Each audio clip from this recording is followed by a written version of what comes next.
안녕하세요. 놀당입니다. 2025년 새해가 밝았습니다.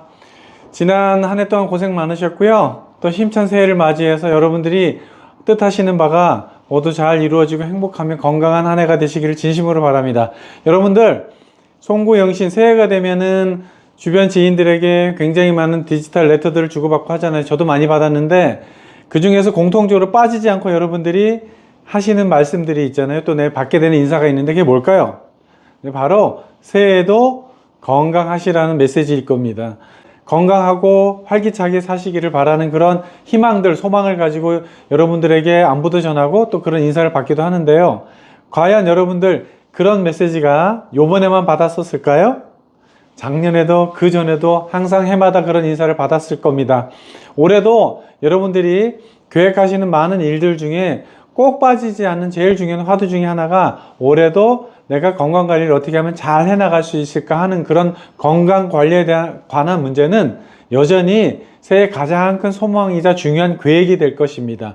그래서 제가 오늘은 여러분들에게 새해를 맞이하면서 의사로서 32년간 의사생활을 해온 입장에서 어떻게 하면 여러분들이 새해에 좀 더 구체적이고 실천 방안이 명확한 뚜렷한 건강 계획을 잡는 가이드라인을 제시할 수 있을까 고민을 했고요. 거기에 대해서 제가 나름대로 5가지 정도를 정리해 가지고 여러분들께 제안을 드리고자 합니다. 여러분 제가 드리는 말씀 5가지 꼭 기억해 두셔서 하나씩 실천해 나가시기를 진심으로 바랍니다. 자, 놀다기 제안 드리는 25년 새해에 가장 먼저 여러분들이 하셔야 될 첫 번째 숙제, 바로 땡! 건강하게 살기 위해서는 지금부터는 담배와 술은 절대 하지 마시라는 부분을 제일 첫 번째로 말씀드립니다. 여러분들이 담배, 술 하지 말라는 얘기는 사실은 뭐 저뿐만 아니라 너무나 상식적이고 많이 듣는 얘기실 거예요. 하지만 그 기본이 얼마나 중요한지에 대해서는 제가 다시 한번 상기시키도록 할게요. 국제암연구소라는 데가 있거든요. IARC죠. 국제적으로 연구하는 전문적인 센터가 있는데 거기에서 암과 관련해서 암을 일으키는 1급 발암물질을 지정해 놨는데 그 중에서 빠지지 않은 첫 번째가 바로 담배입니다. 술도 마찬가지입니다. 그래서 첫 번째 25년 올해부터는 이제 그만 담배와 술은 정말 그만합시다를 첫 번째 제일 중요한 것으로 건강관리 핵심으로 말씀을 드리겠습니다. 자, 담배 한번 태울 때마다 최소한 70여 가지 몸에 치명적이고 아주 해로운 발암물질들이 생성된다고 합니다. 대표적으로 흡연과 직접 연관이 되어져 있는 암들이 있는데 첫 번째 뭘까요? 네, 식도암입니다. 두 번째 폐암, 후두암, 두경부암, 방광암, 췌장암, 그런 암들이 주르륵 연관되어 있고 또 암뿐만입니까?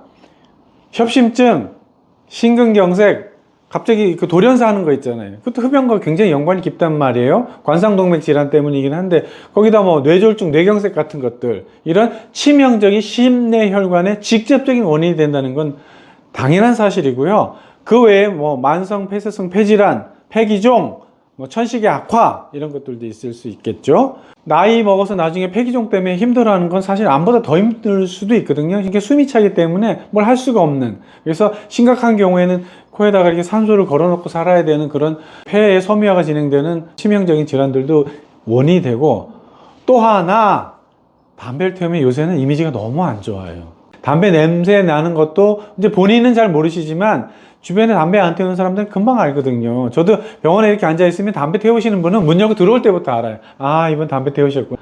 이제 담배의 연기라는 게 옷이라든지 이런데 배어가지고 웬만해서는 빠지지가 않거든요. 그럼 이미지가 되게 안 좋아진단 말이에요. 담배 태우는 사람은 요새는 자기 관리를 잘 하지 못하는 사람, 자기 건강 관리에 대해서 무책임하다는 그런 인식을 가지게 되거든요. 특히 젊은 사람들이 담배를 태우면 앞으로 뭐 회사에 취업을 한다든지 뭐 진급을 한다든지 해서도 나쁜 이미지를 준단 말이에요. 그리고 중요한 거, 돈 얘기도 좀 해볼까요?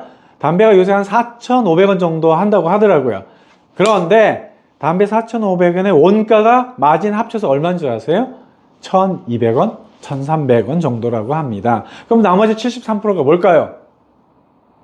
개별 소비세, 담배 소비세, 지방교육세, 부가가치세, 건강증진기금, 그게 4,500원 중에서 3,300원이 사실상 세금이라는 거예요. 73%. 여러분들이 어떤 사회 물건을 살 때 73%의 세금이 붙어 있는 그 물건을 살 일이 있겠습니까? 그러니까 돈으로 봐도 엄청나게 아까운 소비라는 거예요. 자, 돈으로 봐도 말도 안 되죠? 이미지 봐서도 말도 안 되죠? 냄새도 나죠? 사람들 싫어하잖아요. 심장마비라든지 뇌 심리혈관 질환의 원인, 그 다음에 암들의 원인, 각종 호흡기 질환의 원인 등등등 따져보니까 어떠세요? 그래도 담배를 하시겠어요? 제발 이제는 새해에는 담배부터 끊는 여러분들이 되시기를 진심으로 바랍니다. 담배를 끊는 것 그것만으로도 30대 이전에는 건강수명 10년 정도가 늘어난다고 합니다. 그리고 60세가 넘어서 금연해도 최소한 2년 내지 3년 건강수명이 더 늘어나는 효과가 있다고 하거든요. 여러분, 새해 건강하시려면 담배 태우시는 분들 이제는 그만 땡! 절대로 하지 마세요. 기본 중에 기본입니다. 자, 다음에 술 얘기를 하겠습니다. 국제암연구소에서 알코올도 1급 발암물질로 지정해 놓았습니다. 물론 알코올 자체가 발암물질이라기보다는 알코올이 우리 몸에 들어와서 대사되는 과정에서 아세트알데히드라는 독성 물질이 생기면서 그것이 이제 암을 일으키는 것으로 알려져 있기 때문에 뭐 정확하게는 아세트알데히드가 이제 발암물질이 되겠습니다만 사실 알코올이나 아세트알데히드는 사촌지간이기 때문에 결국에는 알코올도 1급 발암물질로 간주하는 것입니다. 술은 어떤 암과 연관이 있을까요? 사실 담배하고 비슷해요. 식도암 맞죠?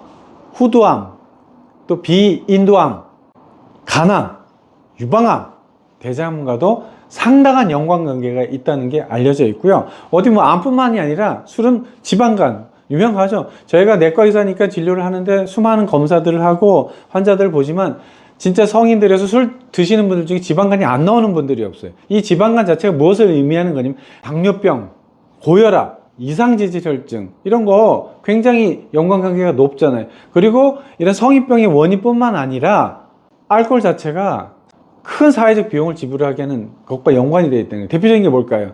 음주운전이잖아요. 그러니까 술 먹고 운전하면 엄청나게 사회적 비용을 지불한단 말이에요. 개인적으로도 그렇고 국가적으로도 뭐 그렇고 또 술과 관련해서 취중 시비알, 취중 폭력 또 가정 폭력에서도 음주가 굉장히 연관이 있다는 보고가 많이 알려져 있고요. 따라서 사회적 비용을 고려해서나 개인의 건강을 위해서나 또 술 먹을 때 술값 나가잖아요. 그런 것들도 건강을 망치면서 비용을 쓰는 거거든요. 그런 것들을 고려해 봤을 때 올해는 술을 그만하자. 특히나 내가 성인병이 있는 경우에는 특히 당뇨병, 지방간, 간기능장애, 고혈압, 이상지질혈증 이런 것 있는 분들은 절대로 술을 하시면 안 됩니다. 이제 술을 제발 그만하시길 바랍니다. 그런데 술과 담배가 같이 만났을 때 어떨까요? 두 개의 각각의 위험성 요소가 같이 합쳐지면서 그 위험도가 훨씬 더 증폭이 되는 거거든요. 그래서 저는 사람들은 술과 담배를 어떻게 동시에 다 끊어요? 그런 얘기를 많이 하는데 아닙니다. 할 수 있습니다. 담배와 술은 동시에 두 개를 딱 하고 이제 그만 하면서 멈추는 게 그만두는 것이 정답입니다. 뭐 이렇게 줄여가면서 해볼게요. 아니면 저는 뭐 담배부터 먼저 끊어볼게요. 아니면 저는 술부터 먼저 끊어볼게요. 안 된다는 거예요. 술과 담배는 서로가 서로를 유혹하고 끌어당기는 그런 관계에 있기 때문에 예를 들어서 담배 끊으려고 했는데 술자리 가면 담배 끊기가 가능할까요? 안 된단 말이에요. 에이, 오늘은 한 번만 더 태우자. 에이, 내일부터 그만하자. 술자리도 똑같아요. 오늘 요거 딱 한 잔만 먹고 야, 내일부터 끊을게. 서로가 그런 관계에 있다라는 거예요. 그래서 술과 담배는 동시에 딱 그만하시라는 겁니다. 올해부터. 자, 늦지 않았습니다. 지금부터 실천하시기를 강력하게 말씀드리겠습니다. 제가 이런 얘기를 이제 진료실에 얘기할 때 이렇게 대답하시는 분들이 많아요. 아이고, 인생 뭐 있어. 그냥 먹고 태우고 그냥 화끈하게 살다가 갈 때 싹 하고 그냥 깔끔하게 가는 거야. 라고 이제 뭐 웃으면서 농담 삼아도 얘기하시지만 땡! 절대로 그런 일은 일어나지 않습니다.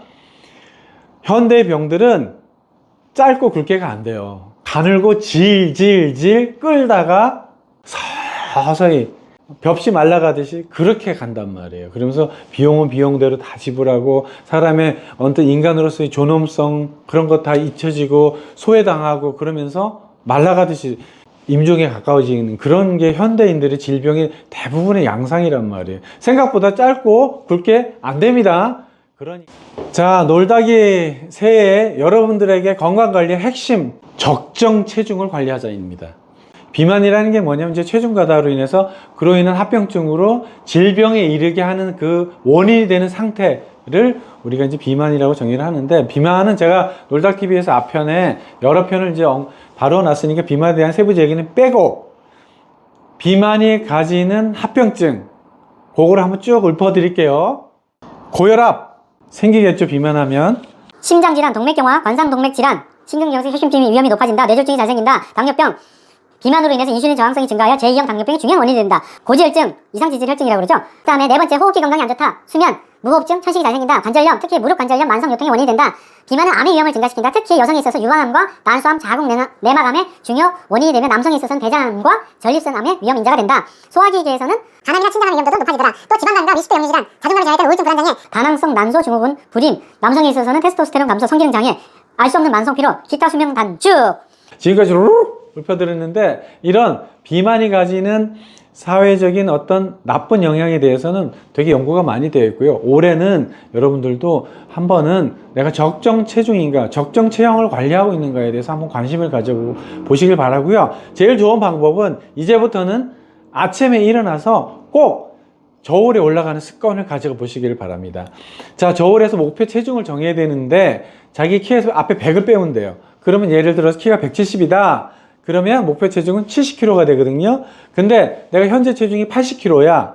그러면 목표 체중을 처음부터 70kg를 목표로 하는 게 아니라 현재 체중과 목표 체중의 절반만 목표로 하시면 돼요. 그러면 어떨까요? 키가 170에 80kg이신 분들은 1차적으로 아침에 일어나서 나의 몸무게는 75kg에 맞추고 살아갈 거야. 75kg를 올해는 해볼 거야 라는 목표를 가지면 돼요. 그러면서 아침에 일어날 때마다 저울에 올라가서 매일매일 몸무게를 재십니다. 아, 내가 오늘은 식단 관리를 어떻게 해야 되겠구나, 어떻게 운동을 조금만 더 하면 체중을 좀 더 덜어낼 수 있을까, 체중을 재는 습관을 가져보자. 아까 말씀드린 그런 많은 병들이 단순히 내가 몸에 체중을 덜어내는 그것만으로도 엄청나게 예방하는 효과가 있단 말이에요. 이것같이 심플하고 건강 수명을 늘릴 수 있는 방법은 없거든요. 그래서 불편하지만 매일매일 아침에 일어나서 체중에 올라가서 내 체중을 감시하는 습관을 가져보자. 건강관리 두 번째 원칙이었습니다. 자, 지금 세 번째 원칙을 말씀드릴게요. 요것은 기왕에 고혈압이나 이상지질혈증, 고지혈증이라고 합니다. 그 다음에 당뇨병을 가지고 계신 분들은 꼭 들으셔야 될 얘기입니다. 아니면 그런 것들이 걱정되어서 약을 먹을까 말까 하는 분들에 해당되는 얘기인데, 25년도에는 제발 약을 철저하게 드셔주시기를 당부드립니다. 제가 병원에서 여러분들께 처방드리는 혈압약이나 당뇨약, 이상지질혈증약, 고지혈증약, 스타틴 같은 경우 다 몇백 원들 안 하는 약들이거든요. 하지만 이 작은 알약이 인간이 이때껏 가져온 집단 지성, 집단 과학, 의학자들의 놀라운 노력들이 이 작은 알약, 몇백 원짜리 알약에 확실하게 증명되어 녹아들어 있다는 겁니다. 우리나라가 최근에 초고령 사회로 넘어갔죠. 대부분의 초고령 사회가 제너레이션이 몇 번 거치면서 단계적으로 초고령 사회로 넘어가는데, 우리나라는 한 번에 넘어가는 거예요.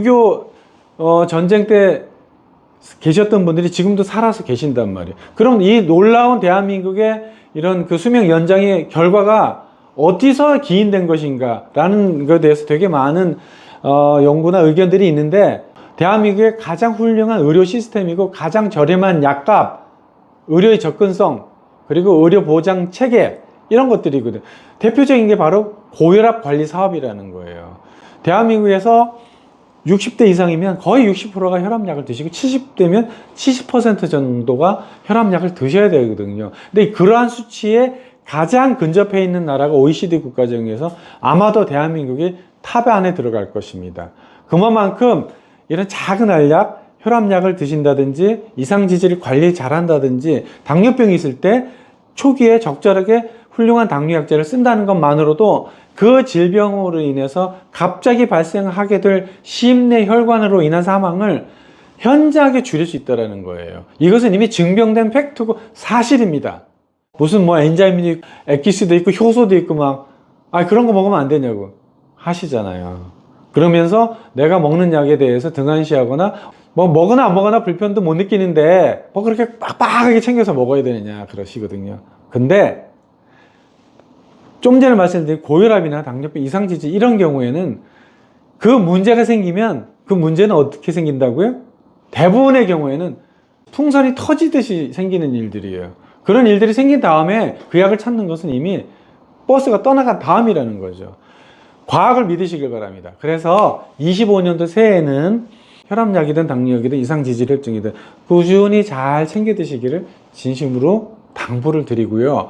드셨으면 좋겠습니다. 드시는 것이 좋습니다. 권고드립니다. 추천드립니다. 했을 때 조금 더 마음을 열고 적극적으로 의견을 따라주시는 한 해가 되시기를 진심으로 바랍니다. 제발 서울에서 부산 갈 때 걸어가겠다고 하지 마십시오. 그냥 기차 타고 맡기면 되고요. 기차 탔으면 운전사 보고 빨리 가라, 느리게 가라, 이리 가라, 저리 가라 하지 마시고 타고 편안하게 가시면 되는 거예요. 그것이 가장 현명하고 지혜로운 길이라는 겁니다. 빼놓지 말고 챙기시길 바라는 네 번째 강조사항입니다. 예방접종을 철저히 하자입니다. 최근에 독감 유행하는 거 아시죠? 정말 저희 병원도 지금 난립니다. 그냥 열이 펄펄 나요. 그냥 보면 39도, 40도까지 열이 나고 이게 독감 걸린 사람은 이렇게 보면 알아요. 그냥 말 걸지도 마. 그냥 가만히 이렇게 하면서 쫙 했어요. 옆에서 말 거는 것도 귀찮아. 내 몸이 너무 아프거든요.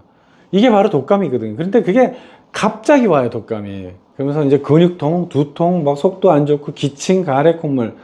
근데 그런 분들 공통점이 뭐냐면은 예방접종을 거의 하신 분이 없다라는 거예요. 특히나 10대 이후에서 50대 그 사이 연령대 구간에서는 이상하게 작년 24년도에는 독감 접종을 거의 하신 분들이 없어요. 65세 이상은 이제 국가에서 무료로 접종을 해드리고 또 그분들이 예방 접종률이 굉장히 높아요. 거의 대부분 접종을 받으셔요. 그래서 요번에 독감 유행하는 양상을 보면 65세 이상에서는 거의 안 나와요. 나오셔도 굉장히 마일드하게 지나가거든요. 감기인지 독감인지 구분도 못할 정도로. 그런데 그 이하 연령 접종 안 하신 분들은 굉장히 고통스러워 하십니다. 자, 예방접종 한 번 하는데 한 4만 원 정도 비용이 들거든요. 근데 독감이 한 번 걸려서 그분이 오시게 되면 검사 비용 그만큼 들죠. 또 요새 같은 경우는 이제 빨리 치료를 해야 되니까 주사 치료를 많이 선호하시는데 주사비가 또 벌써 한 10만 원 이상 든단 말이에요. 수액 맞아야 되죠. 그 다음에 어떻게 또 회사 못 간다고 진단서 내거나 여러 가지 서류 떼야 되죠. 그 다음에 또 가족들 간에 전파시키잖아요. 전체적인 비용을 놓고 보면 예방접종 한 번 맞으로 끝날 일을 몇 배를 뻥튀기 해서 고생하는 그런 일들이 벌어진다는 거예요. 이게 바로 예방접종의 효과라는 거예요. 또 올해 작년 예방접종 정말 많이 안 하셨거든요. 그 예방접종만 좀 사전에 미리미리 좀 했었으면 이렇게 사회적으로, 가정적으로, 개인적으로 큰 비용과 건강의 고초를 겪는 일이 없었을 텐데 하는 아쉬움이 남는 거예요. 독감뿐만은 아니에요. 폐렴도 마찬가지고 성인이라면 대상포진 같은 경우에도 여유만 된다면 적극적으로 고려를 하셔야 합니다. 또 A형 간염 같은 경우도 굉장히 관가하기 쉽거든요. 저 같은 경우는 내과니까 이런 예방접종에 있어서 성인 예방접종의 중요성에 대해서 말씀을 드렸고요. 올해는 예방접종을 놓치지 말고 나의 건강을 체크할 때 예방접종에 한번 관심을 두고 뭘 안 했지? 할 수 있는 게 뭐가 있을까? 하는 걸 알아보시고 가능하시다면 꼭 예방접종을 하는 한 해가 되시길 바랍니다. 건강관리에 있어서 예방접종만큼 가성비가 뛰어난 나의 건강 지킴이 전략은 없습니다. 예방접종 꼭 하시길 바랍니다. 25년도 놀다기 강조하는 건강관리 핵심 5번째. 요새는 완경기라고 하더라고요. 이제 갱년기인데 갱년기에 접어든 여성들은 꼭 들으셔야 합니다. 매년 골밀도 검사를 받으시기를 강추드립니다. 여성들은 갱년기 이후에 정말 빠르게 노화가 일어나거든요. 여러 가지 면에서 전체적으로 이제 노화가 빠르게 진행되는데 그 중에서 제일 심각한 노화 중에 하나인데 또 제일 증상도 없고 못 느끼는 게 하나 있어요. 그 중요성을 못 느끼는 것. 골다공증이에요. 골다공증은 여성들은 갱년기의 골밀도가 급격하게 이게 수직 낙하듯이 떨어지거든요. 그러다가 어느 정도 다 빠지고 나면 다시 완만하게 들어간단 말이에요. 근데 이 골다공증의 핵심 문제가 뭐냐면 빠진 이후에 인지를 한 다음에 치료를 하면 다시 좋아지느냐? 좋아지기가 매우 어렵다는 거예요. 골밀도 관리, 골다공증 관리의 핵심은 조기에 골다공증을 인지하고 치료를 해서 그 골밀도가 꾸준히 유지되게 하는 그게 핵심이라는 건데, 골밀도가 감소하는 것은 사고가 난 다음에 보통 인지를 하게 되는데, 겨울철에 요렇게 눈 올 때 이렇게 미끄러지다 보면 허리 꿍 찌면 허리 딱 압박골절이 일어나죠. 또 하나 손목 같은데, 특히나 이 대퇴골절 같은 경우에는 사망률과도 직접적으로 연관이 되는 문제거든요. 그리고 그런 골절을 한번 겪게 되면은 노화가 급격히 진행돼요, 전체적으로. 왜냐하면 회복하는데 굉장히 어려움이 걸리고 또 회복하는데 시간도 많이 걸리면서 회복도 완전하게 일어나지 않기 때문이거든요. 골밀도 검사를 해서 적절한 시기에 초기에 골다공증을 치료하는 것만으로도 내가 건강 수명을 늘려나가는데, 지금 100세까지 살아야 되는데 이 뼈 가지고 가장 중요한 핵심 전략 중에 하나라는, 빼놓을 수 없는 전략 중에 하나라는 겁니다. 요새는 골다공증 치료가 굉장히 좋아졌어요. 주사제가 나오면서 뭐 전에는 3개월인데 요새는 6개월, 심지어 1년에 한 번만 주사 맞으면 1년 동안의 골밀도를 잘 유지할 수 있는 그런 약들도 개발되어져 나와 있단 말이에요. 그러니까 이런 과학적인 증명된 골밀도 골다공증 치료 전략이 있기 때문에 검사만 하시면 된다는 것. 근데 증상이 전혀 없고 못 느끼다 보니까 그 중요성을 못 느끼는 거예요. 골밀도 검사 한 번 하는데 한 2만 원 정도면 된단 말이에요, 개인 병원에서. 치료 전략도 얼마나 간단합니까? 약을 먹어도 보통 뭐 한 달에 한 번, 주사라면 뭐 6개월에 한 번 주사 맞으면 되는 그런 전략들이 있으니까 골다공증 관리 소홀히 하지 마시고 25년대에는 매년 골밀도 검사하고 골다공증에 관심을 가져보시라. 특히 갱년기 이후의 여성분들 강조해서 말씀을 드립니다. 자, 놀다 정리해서 말씀드릴게요. 25년부터는 땡! 술, 담배 절대 하지 마시라. 첫 번째. 두 번째, 적정한 체중 관리를 위해서 노력하자. 세 번째, 병원에서 정해진 약, 여러분들의 주치의가 처방드리는 약만큼은 믿고 잘 드셔주기를 진심으로 바랍니다 하는 말씀을 드렸고요. 네 번째, 예방접종 꼼꼼하게 챙기자. 다섯 번째, 갱년기 여성들은 매년 골밀도 검사를 해서 골다공증에 걸리지 않도록 예방하자. 이렇게 5가지를 말씀드려봤습니다. 큰 돈 안 들이고 다 할 수 있는 것들이에요, 여러분들. 자, 여러분들이 25년 새해에 희망을 가지고 많은 계획들과 목표를 가지고 도전하면서 살아나가는데, 그 중에 건강이란 튼튼한 디딤돌, 받침돌이 없으면 의미 없는 것들이잖아요. 요런 5가지만 잘 의사들의 지시에 따라주는 것만으로도 여러분들의 평균 수명이 펑펑 늘어나고 왕성하게 건강하게 생활할 수 있는 가장 중요한 토대가 될 것이라는 것에 대해서는 의심할 여지 없이 확신해서 여러분들께 말씀을 드립니다. 자, 여러분, 새해가 시작됐습니다. 여러분들 올해 활기차고 재미있게 지내시길 바랍니다. 웬만하면 좀 나쁜 뉴스들은 이제 귀를 막고 눈을 멀리하고 나의 건강과 내 가족, 내 사회에 내가 어떻게 건강하게 기여하면서 살아갈 것인가, 의미 있는 어떤 생활들을 가져갈 수 있을 것인가를 한번 고민해보는 시간이 되시기를 바랍니다. 자, 이상 놀락TV 새해 건강을 지켜나가는 5가지 전략에 대해서 말씀드렸습니다. 여러분, 시청해주셔서 감사합니다. 다음에 더 좋은 아이디어가 있으면 다시 찾아뵙겠습니다. 안녕히 계십시오. 바이바이. No!